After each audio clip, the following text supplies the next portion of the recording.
오늘 먼저 한 목사님의 글부터 시작을 해볼게요. 이 목사님은 미국의 맨하탄에 있는 타임스퀘어 교회를 담임하고 있는 목회자입니다. 경찰관으로 삶을 시작했다가 하나님을 깊이 만난 후에 사역의 길에 접어든 사람이죠. 그가 수많은 사람을 만나면서 그리고 목회 현장에서 두려움에 빠져있는, 그래서 끊임없이 고통스러워하는 많은 성도들을 보게 되었습니다. 그들에게 하나님의 메시지가 무엇인지 정말 간절하게 전하고 싶은 마음, 이 책에 담아둔 것 같습니다. 이 책, 두려움 없이 살아가기 라는 책이죠. 혹시 우리 교회 올해 표가 뭔지 기억나시나요? 담대하게. 근데 제가 거기에 영어 제목을 달았죠. Fear not. 두려워하지 말라. 이 책이 바로 그 제목의 책입니다. 한국어로 번역되기는 두려움 없이 살아가기 라고 적혀져 있지만 원제는 Fear not. 두려워하지 말라 라는 것입니다. 그 두려움의 실체는 결코 존재하지 않는다는 확신을 가지고 이 책을 써내려 갔습니다. 이 책의 5장의 내용을 여러분과 오늘 나누려고 합니다. 제목 한번 읽어드릴까요? 두려움도 하나님의 약속은 깨지 못한다. 너무 멋지지 않나요? 저는 이 말씀을 읽으면서 얼마나 제 마음에 확신과 담대함을 회복했는지 모릅니다. 어떠한 두려움도 하나님의 약속은 파기할 수 없습니다. 그만큼 하나님의 약속은 신실한 것이거든요. 그 내용 한 군데를 여러분과 나누도록 하겠습니다. 하나님의 약속은 여전히 유효하다. 어쩌면 현재 당신의 가장 큰 두려움은 하나님을 실망시켰다는 것. 그래서 이제 당신의 삶을 향한 하나님의 계획이 축소되었다는 생각일지도 모른다. 그러나 당신이 어떤 실패를 했건 두려움의 목소리를 쫓아 하나님의 약속이 이루어지지 않을 것 같은 자리까지 왔건 담대하라. 이 모든 일 후에 하나님이 당신에게 하시는 말씀이 있으니 바로 두려워하지 말라는 것이다. 하나님의 약속은 여전히 유효하다 라는 것입니다. 그래요. 정말 하나님의 약속은 결코 깨트려 버릴 수 없습니다. 우리의 어떤 실패에도, 우리의 어떤 연약함에도 하나님의 약속을 무너뜨릴 수는 없습니다. 그분의 신실한 약속은 끝까지 우리에게 유효하고 지속됩니다. 그래서 하나님은 우리에게 두려워하지 말라고 말씀합니다. 계속 한번 들어보실래요? 우리는 이 확신을 스스로에게 되새겨야 한다. 특히 삶에서 실패를 경험할 때는 더더욱 그렇다. 하나님은 거짓말을 못하신다. 따라서 성경에 있는 모든 약속은 그리스도를 믿는 우리의 것이다. 그 다음 문장 제가 오늘 꼭 여러분과 나누고 싶었던 것입니다. 그렇기 때문에 우리는 하나님의 말씀이 우리의 생각이 될 때까지 말씀을 읽고 묵상해야 한다. 우리가 그리스도 예수 안에서 누구인지 깨달을 때까지 읽고 묵상해야 한다. 그렇습니다. 말씀을 계속 묵상하면서 하나님이 어떠신 분인지, 하나님의 말씀이 내 생각이 될 때까지 읽고 묵상하고 기도하는 것입니다.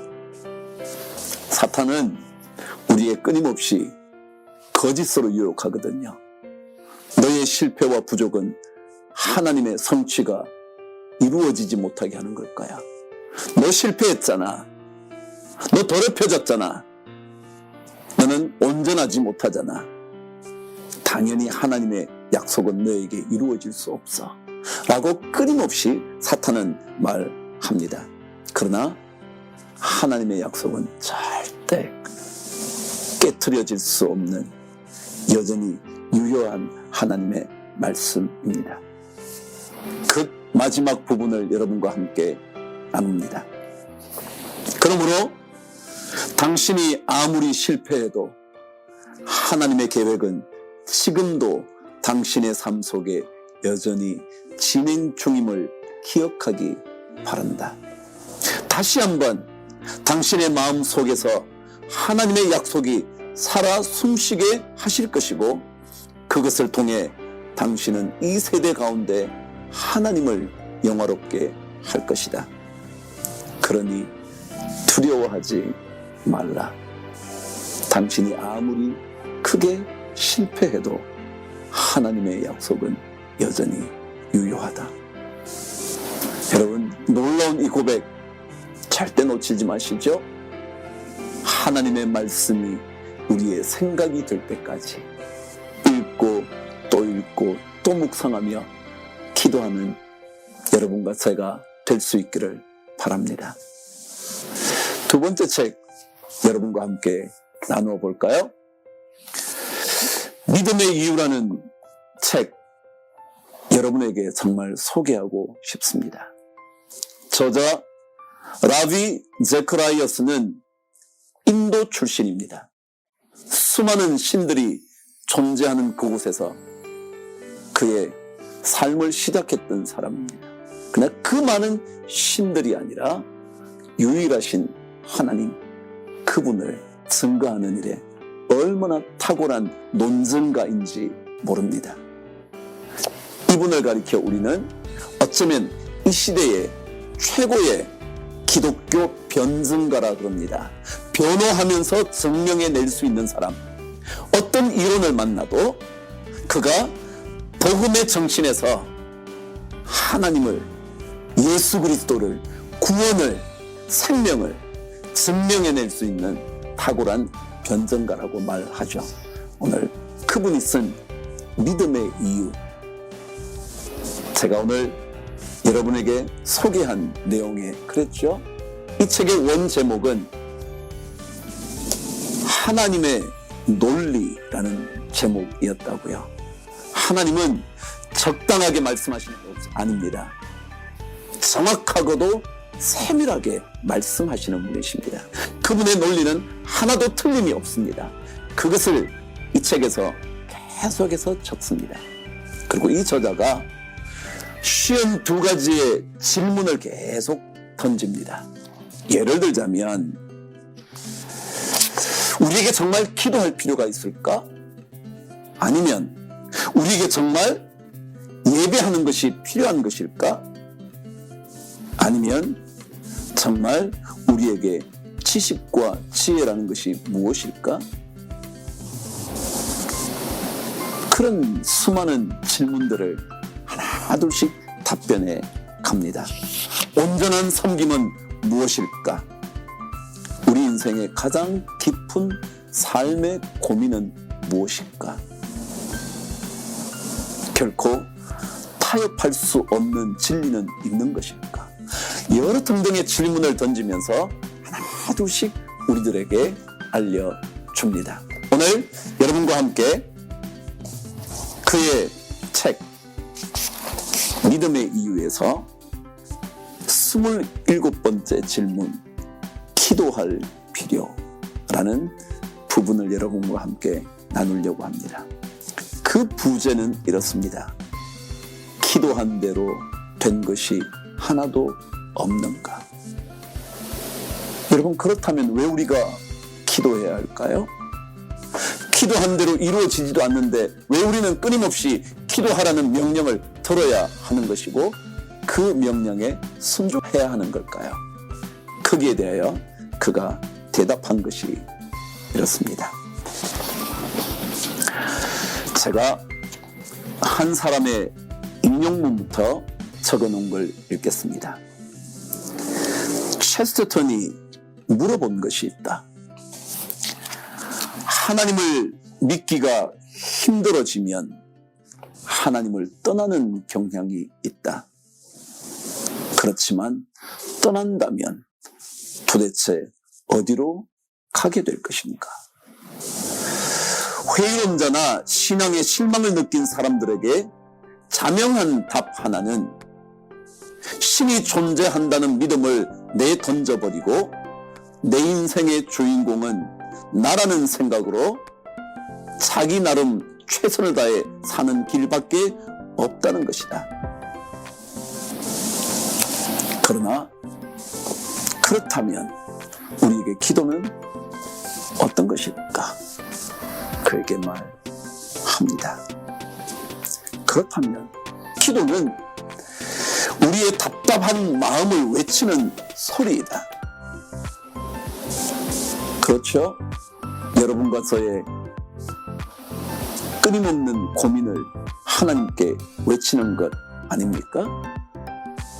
어쩌면 응답받지 못한 채 끊임없이 부르짖기만 하는 소리는 아닙니까?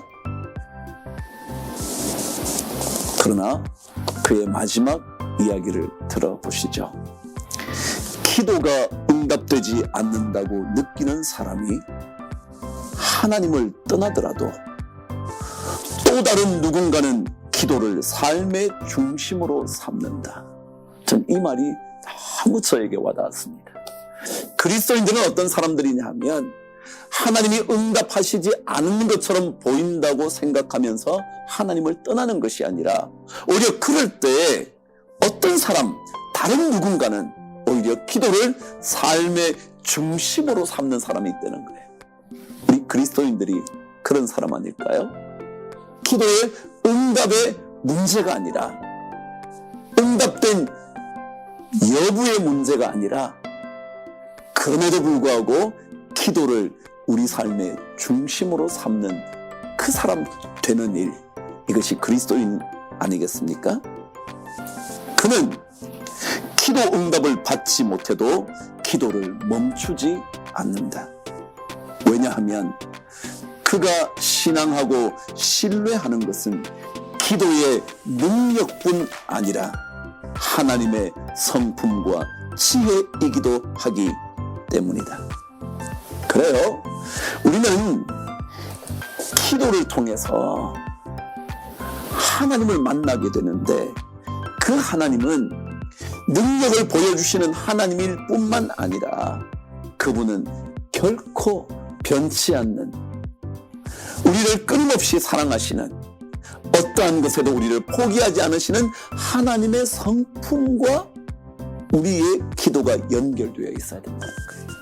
그래서 당장 응답이 되지 않아서 능력을 경험하지 못했다고 해서 신앙을 저버리는 것이 아니라 그것을 경험하지 못했지만 하나님은 여전히 나를 사랑하시는 분이라는 그 하나님의 놀라운 성품을 늘 기억하는 것이거든요.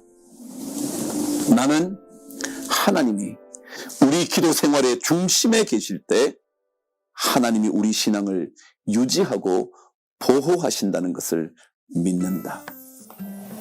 그렇습니다. 우리 이루어지지 않는 기도 때문에 하나님을 떠나는 것이 아니라 오히려 더 하나님께 나아가는 기도를 우리 삶의 중심으로 삼을 때 하나님은 우리의 신앙을 계속 유지해 주시고 보호해 주신다는 사실, 여러분과 제가 믿을 수 있게 되기를 바랍니다. 이 27번째 질문에 대하여 그가 남겨놓은 말씀 하나 읽어드립니다. 잘 들어보시죠. 구하라, 그러면 너희에게 주실 것이요. 찾으라, 그러면 찾아낼 것이요. 문을 두드리라, 그리하면 너희에게 열릴 것이니 구하는 이마다 받을 것이요 찾는 이는 찾아낼 것이요 두드리는 이에게는 열릴 것이니라. 너희 중에 아버지 된 자로서 누가 아들이 생선을 달라 하는데 생선 대신에 뱀을 주며 알을 달라 하는데 전갈을 주겠느냐. 너희가 악할지라도 좋은 것을 자식에게 줄 알거든 하물며 너희 하늘 아버지께서 구하는 자에게 성령을 주시지 않겠느냐. 누가복음 11장 9절에서 13절 말씀입니다. 하나님의 성품 뭐라고요? 좋은 것을 주시는, 최고의 것을 주시는 그 성품을 우리는 기도 가운데 확신하는 겁니다. 지금 당장의 응답의 문제가 아니라 하나님의 성품을 더욱더 신뢰함으로 어떤 사람은 기도의 응답이 없다고 하나님을 떠나게 될 때 또 다른 어떤 사람은 더 하나님과 가까이 가기 위하여 기도를 삶의 중심에 놓는 그 일이 여러분과 저에게 있게 되기를 바랍니다. 제가 오늘 이야기를 쳐보면서 오늘 두려움 없이 살아가기에 대한 말씀 드렸잖아요. 이 책에서 5장에 적혀진 말씀을 여러분에게 읽어드리고 오늘 내용을 마감하도록 하겠습니다. 제가 아까 5장의 제목을 뭐라고 했는지 기억나시나요? 두려움도 하나님의 약속은 깨지 못한다 라는 것이었죠. 제가 거기에 적힌 말씀 읽어드립니다. 이후에 여호와의 말씀이 환상 중에 아브라함에게 임하여 이르시되 아브라함아 두려워하지 말라. 나는 내 방패요 너의 지극히 큰 상급이니라. 아멘. 성경 속에 두려워하지 말라는 말씀은 주님과 아브라함의 만남에서 처음으로 등장하는 메시지입니다. 여러분, 우리에게도 하나님과의 관계를 맺은 우리에게도 하나님이 들려주시고 싶은 말씀, 두려워하지 말라. 여러분, 오늘 하루, 아니 또다시 만나는 일주일 내내 두려움에서 벗어나 하나님을 신뢰하기를, 하나님의 성품에 더욱더 매달리게 되기를 바랍니다. 혹시 여러분 이 책들 읽으실 수 있다면 좋겠죠? 잘 보여드릴 테니까 여러분 보시죠.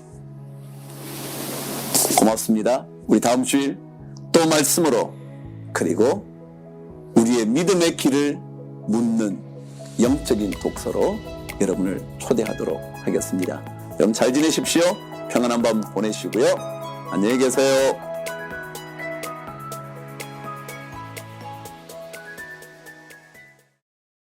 잠깐 다시 만나게 됐네요. 그럼 오늘 이 말씀을 읽다가 저에게도 찬송 하나가 생각이 났어요. 여러분도 꼭 불러보시게 되기를 바라면서 소개해 드릴게요. 마음속에 근심 있는 사람, 주 예수 앞에 다 아뢰어라. 기도죠. 기도할 수 있는 사람은 하나님의 성품을 신뢰해야 하는 것 아니겠습니까? 우리의 모든 염려 가운데, 슬픔 가운데, 마음에 깊은 짐이 있을 때에도 주님께 아뢰는 순간 주님은 우리에게 새로운 힘을 주실 것이라는 것. 주 예수 앞에 다 외워라. 주 우리의 친구니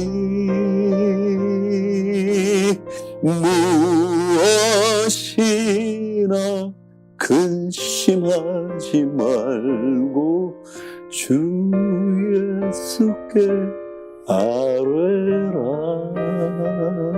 이 찬송이요, 꼭 불러보시죠. 하나님께서 여러분과 함께 하실 겁니다. 하나님 아버지, 우리 가운데 역사하시는 하나님이신 것을 믿습니다.